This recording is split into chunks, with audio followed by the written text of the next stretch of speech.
Kwanza nimshukuru Mwenyezi Mungu kwa kujalia mchezo huu kumaliza salama salimini bila majeraha, lakini pia namshukuru kwa kujalia kupata matokeo na kuweza kufika hatua finali. So tuna furaha na tunaahidi wananchi kwamba tutamalizia vizuri katika finali ambayo tunaikabili inshallah. Mabingwa msimu uliopita na waahidi kwamba mnakwenda kutetea kombe hili. Ya inshallah ni malengo yetu kwa sababu tuko hapa. Kwa hiyo ni malengo yetu kutetea na tunajibu huo. Kwa sababu na wao walijiandaa vizuri kuhakikisha wanataka kufika hatua finali, lakini kwa moja wetu na kujitoa pamoja na juhudi zetu binafsi, basi Mungu atujalia tumeweza kufika hatua finali. Unafikiri Azam FC walikuwa wamejidai kidogo mpaka nyinyi mkapata mabao ya mapema? Sorry, rudi swali lako. Upande gani walikuwa hawako vizuri zaidi na mkaweza kupata mabao ya mapema? Hamna, kwa sababu mechi nilikuwa kwa mwana wangu nilikuwa nahisi walikuwa wanajaribu kumiliki mpira na sisi wao tunaachia kidogo kumiliki mpira, lakini kikubwa ambacho walikuwa tumekubaliana kwenye counter attack zetu lazima zimalizie golini. Kwa hiyo Mungu atujalia katika zile ambazo tumezifanya basi mbili tumeweza kufanikiwa.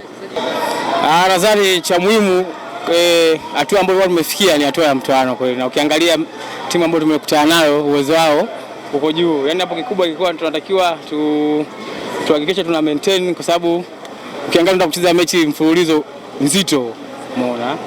Kwa hiyo tulikuwa tunatakiwa kufanya katika mchezo wa leo ni kuhakikisha tunapata ushindi kwa kadri ambapo tunaweza. Yaani ilikuwa leo sio mechi ya kusema sijui una relax kwa sababu una mechi ngumu mfululizo kama ulivyosema, lakini kikubwa ilikuwa ni kuhakikisha tunashinda na ndio kitu ambacho tumekifanya katika mechi ya leo. Kwenda finali mara ya pili mfululizo, kitu mko kama bingwa, inawapa alert kwamba mnatakiwa pia kwenda kutetea kombe lenu. Ukizingatia sisi ndo watetezi, kwa hiyo lazima tutetee, na namna ya kutetea ubingwa ni maana yake kuperform vizuri na kushinda mechi ambayo inakuja mbele yetu. Kwa hiyo sisi kama wachezaji tuko tayari, na nawapongeza wachezaji wenzangu, leo tumeweza kufanya kazi ambayo ilikuwa ni ngumu, tumeimaliza salama na tupo katika hatua ya finali. Kwa hiyo tunasubiri mechi itakao kuja, tutajipanga na kwa plan za mwalimu tutaona namna ya kufanya ili tuweze kupata ushindi na tuweze kutetea ubingwa wetu. Kwa kipimo cha mechi hii, mpinzani yoyote aje kati ya wale wanaocheza nusu finali kesho, Simba na Mlandege?